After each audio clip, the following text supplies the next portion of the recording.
जय शनि देव।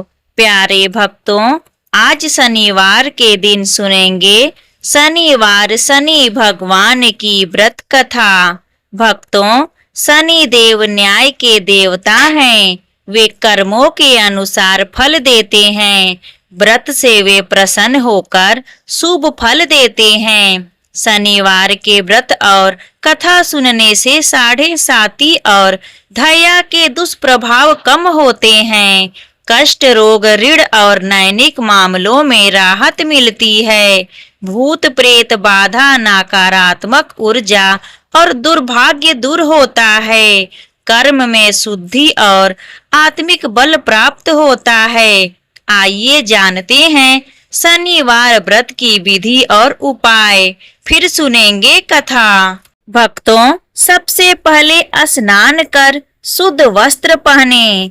शनि मंदिर में जाकर शनि देव का तेल से अभिषेक करें। काले तिल, सरसों का तेल, नील फूल, काली वस्त्र और उड़द दाल चढ़ाएं। शनि देव की मूर्ति या चित्र के सामने दीपक जलाएं।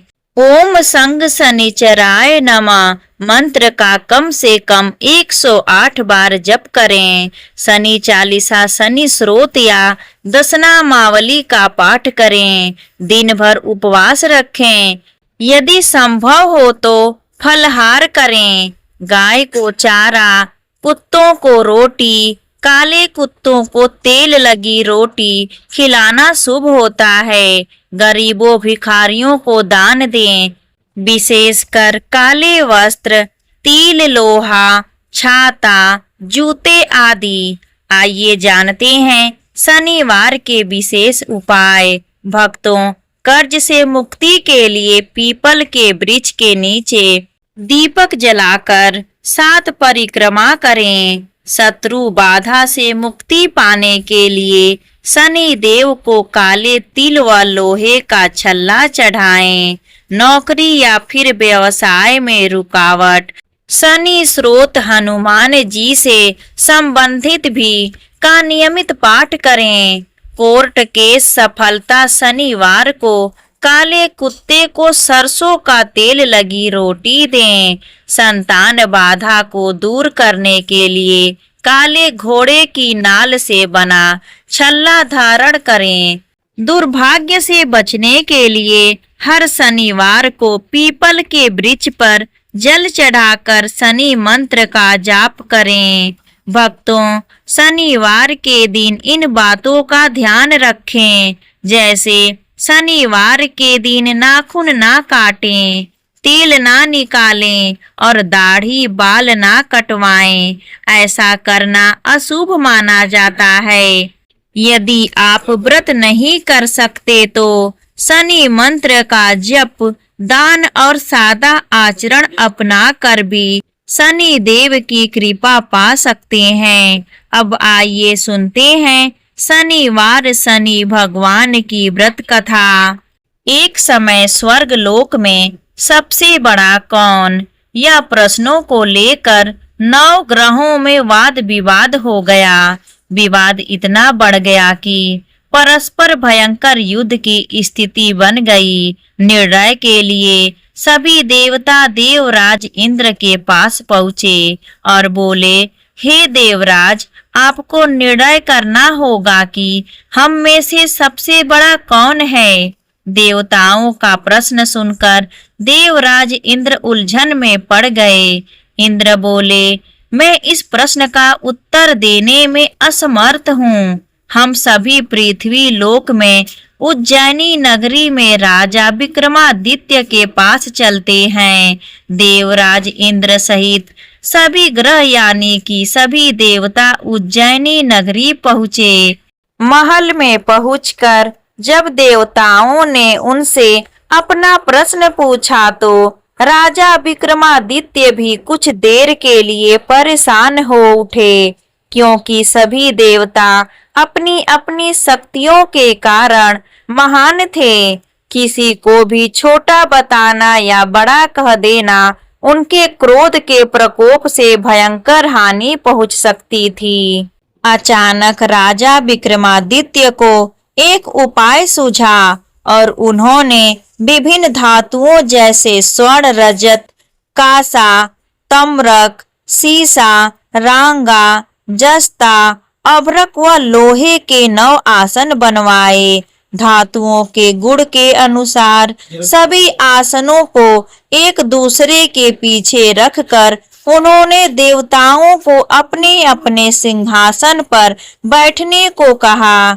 देवताओं के बैठने के बाद राजा विक्रमादित्य ने कहा, आपका निर्णय तो स्वयं हो गया। जो सबसे पहले सिंहासन पर विराजमान है वही सबसे बड़ा है। राजा विक्रमादित्य के निर्णय को सुनकर शनि देवता ने सबसे पीछे आसन पर बैठने के कारण अपने को छोटा जानकर क्रोधित होकर कहने लगे, राजा विक्रमादित्य, तुमने मुझे सबसे पीछे बैठाकर मेरा अपमान किया है।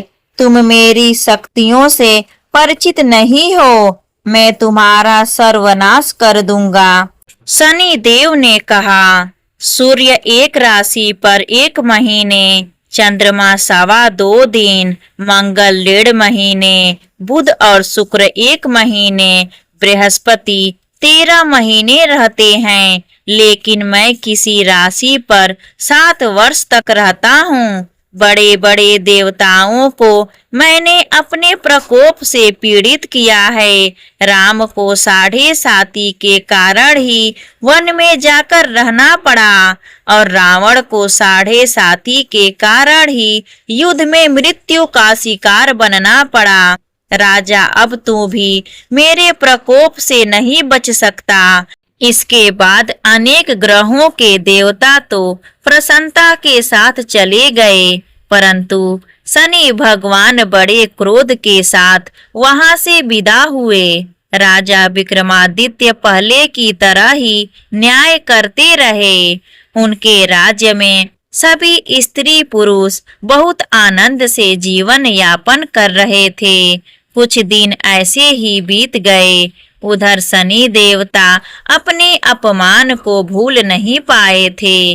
विक्रमादित्य से बदला लेने के लिए एक दिन शनि भगवान ने घोड़े के व्यापारी का रूप धारण किया और बहुत से घोड़े के साथ उज्जैनी नगरी पहुँचे। राजा विक्रमादित्य ने राज्य में किसी घोड़े के व्यापारी के आने का समाचार सुना तो अपने अश्वपाल को कुछ घोड़े खरीदने के लिए भेजा। घोड़े बहुत कीमती थे।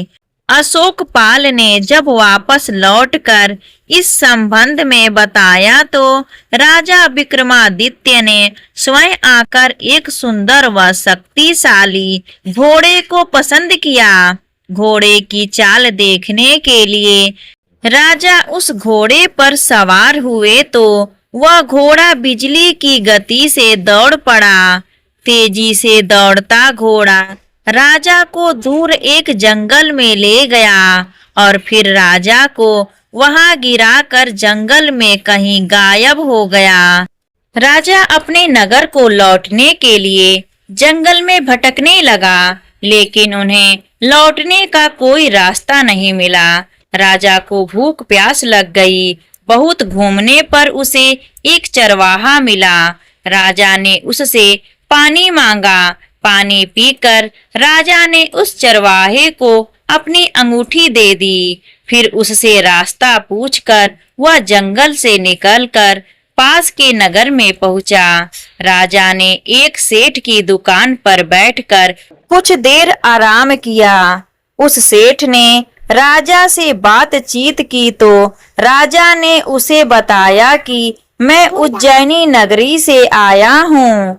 राजा के कुछ देर दुकान पर बैठने से सेठ जी की बहुत बिक्री हुई। सेठ ने राजा को बहुत भाग्यवान समझे और खुश होकर उसे अपने घर भोजन के लिए ले गए। सेठ के घर में सोने का एक हार खूंटी पर लटका हुआ था। राजा को उस कमरे में छोड़कर सेठ कुछ देर के लिए बाहर गए।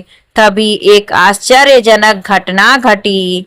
राजा को देखते ही देखते सोने के उस हार की खूंटी निकल गई। सेठ ने कमरे में लौटकर हार को गायब देखा तो चोरी का संदेह राजा पर निकाला, क्योंकि उस कमरे में राजा ही अकेले बैठे हुए थे। सेठ ने अपने नौकरों से कहा कि इस परदेसी को रस्सियों से बांधकर नगर के राजा के पास ले चलो। राजा ने विक्रमादित्य से हार के बारे में पूछा तो उन्होंने बताया कि मेरी आंखों के ही सामने खूंटी ने उस हार को निगल लिया था। विक्रमादित्य की बात को सुनकर राजा बहुत क्रोध से भर गए। उन्हें लगा विक्रमादित्य झूठ कह रहे हैं, इसलिए राजा ने क्रोधित होकर चोरी करने के अपराध में विक्रमादित्य के हाथ पांव काटने के आदेश दे दिया। राजा विक्रमादित्य के हाथ पांव काटकर उसे नगर के सड़क पर छोड़ दिया गया। कुछ दिन बाद एक तेली उसे उठाकर अपने घर ले गया और उसे अपने कोहलू पर बैठा दिया। राजा आवाज देकर बैलों को हाँकता रहा। इस तरह तेली का बैल चलता रहा और राजा को भोजन मिलता रहा। शनि देव के प्रकोप की साढ़े साती पूरी होने पर वर्षा ऋतु प्रारंभ हो गई। राजा विक्रमादित्य एक रात मेघ मल्हार गा रहे थे कि तभी नगर के राजा की लड़की राजकुमारी मोहिनी रथ पर सवार उस तेली के घर के पास से गुजर रही थी। उसने मेघ मल्हार सुना तो उसे बहुत अच्छा लगा और दासी को भेजकर गाने वाले को बुला लाने को कहा। दासी ने लौटकर राजकुमारी को अपंग राजा के बारे में सब कुछ बता दिया। राजकुमारी उसके मेघ मल्हार से बहुत मोहित हुई थी, अतः उसने सब कुछ जानकर भी अपंग राजा से विवाह करने का निश्चय कर लिया। राजकुमारी ने अपने माता पिता से जब यह बात कही तो वे हैरान रह गए। रानी ने मोहिनी को समझाया, बेटी तेरे भाग्य में तो किसी राजा की रानी होना लिखा है, फिर तू उस अपंग से विवाह करके अपने पांव पर कुल्हाड़ी क्यों मार रही हो। राजकुमारी ने अपनी जिद नहीं छोड़ी। अपनी जिद पूरी करने के लिए उसने भोजन कर्नाटक छोड़ दिया और प्राण त्याग देने का निश्चय कर लिया। आखिर राजा रानी को विवश होकर अपंग विक्रमादित्य से राजकुमारी का विवाह करना पड़ा। विवाह के बाद राजा विक्रमादित्य और राजकुमारी तेली के घर रहने लगे। उसी रात स्वप्न में शनि भगवान ने राजा से कहा, राजा तुमने मेरा प्रकोप देख लिया, मैंने तुम्हें अपने अपमान का दंड दिया है।